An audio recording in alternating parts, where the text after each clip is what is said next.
Hi everyone, this is Jessica Wallis. I'm a product manager here at Diamond Mind.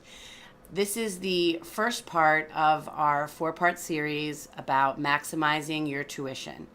Part 1, I'm going to go through payment plans and talk about how you can do payment plans with tuition pay. If you're unfamiliar with Diamond Mind, we provide digital payment solutions to private schools across the nation. The payment plan feature in Tuition Pay provides the option of secure recurring payments for families not able to pay in one lump sum.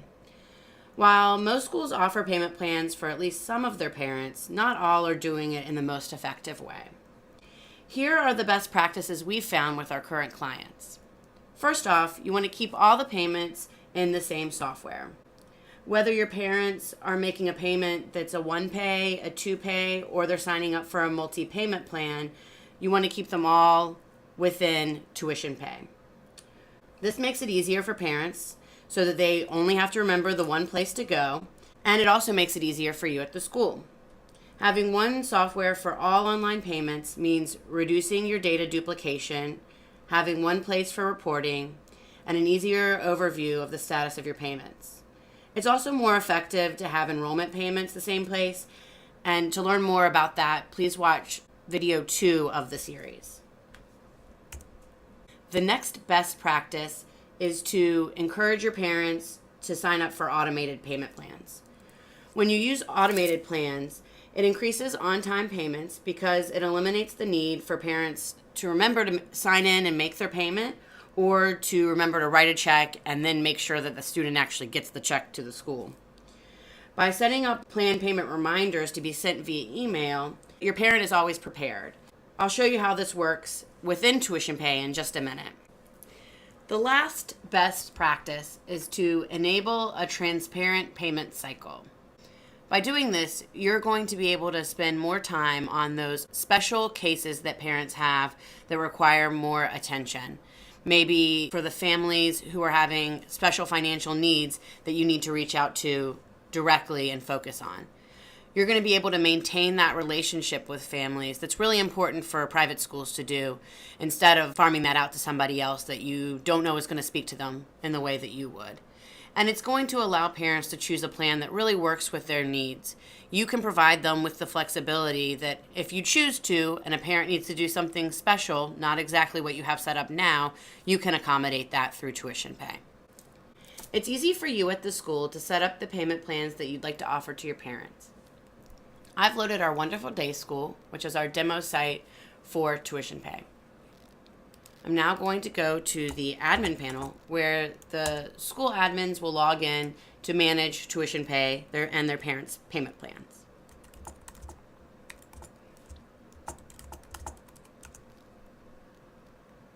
Once logged in, you'll see there's a lot of various things that you can do within here. We're going to go to the plan setup. This is the list of all the payment plans we already have set up. I'm going to click on Create New Plan. I'm just going to create another 10 payment plan. Payment plans can be set up with fixed amounts and frequencies in order to accommodate whatever plans your school offers. Your school can choose to set the amounts for each grade, or if you send customized bills, you can also leave the amount fields open for your parents to input off their invoice. So maybe we're going to leave these editable, but we want to have a default value here of $10,000 for first grade and $11,000 for second, just so parents have a starting point if they don't have the bill in front of them. If you decide to preset the amounts, so make them fixed so that parents can't edit them, it's still going to be really easy for you to make changes for a parent's plan. We call those participants' plans. So I'll go ahead and preset the amounts here and show you what it looks like when we save. You can also set the enrollment deposit amount, and that's going to be covered in part 2 of this video series on how enrollment works. So I'll go ahead and create that plan, and we'll see that it's been added here at the bottom of the list of our plans. I could go in and edit it if I needed to make any changes to the plan, or if I want to delete it, I can do that as well. So let's go ahead and take a look at how easy it is to edit a plan that you've already set up for an existing parent. So let's say that I had a parent, Brian LeBright, go through and sign up for a payment plan. And I had my amounts preset or even open. And maybe Brian made a little bit of a mistake for the amount that he set his plan up for. Or he had a special need that we needed to accommodate. From this list, I could obviously search for Brian's name. I see it here, so I'm just going to click into it. I could choose to edit his plan quickly and easily from this page of payment plans. Or if I want to see more details of his plan, I can click on the magnifying glass to be taken into the details. And from here, where I can see that what payments have gone through and any changes that have already been made, I can also edit his plan. You'll be able to update each payment plan, including financial aid. So if I change that here, that's going to be covered in part 3 of this video series. So back to updating the payment amounts. This comes in handy for those families with special needs. Maybe a family calls in and they're having a crisis. They need to lower their payment for this next month, and then they want to add that amount that they've lowered it to the future payments after that one. You can accommodate parents easier by using this functionality, but the best part is it leaves the decision to you.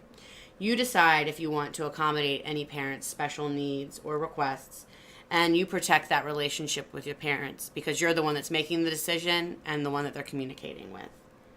You're also able to control what is sent out in notifications and when they're sent out. So let's go ahead and take a look at that now.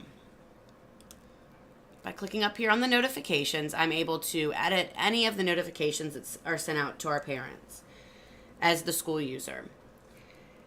You can edit what these communications say and who they come from. In addition, you can also edit when they're sent. So the best example for that is payment plan reminder. In addition to be able to choose who the email is coming from, what their email is, and when it's sent, I can also determine how many days in advance of the next payment the email is sent out. So maybe I want to send it out 7 days in advance, a week in advance. This notification is going to remind the parent that they have an upcoming payment, and it's going to include all the payment information, how much they're going to pay, the student information that they have on file. But you can also choose to add a greeting message that would appear in the top of the notification. And you can do that for any of the notifications that we have available. Reminding parents about their upcoming payment gives parents the opportunity to make sure they have the needed funds available and that they're not surprised by the payment, so that will reduce the reactive calls to the school from parents that you have to handle.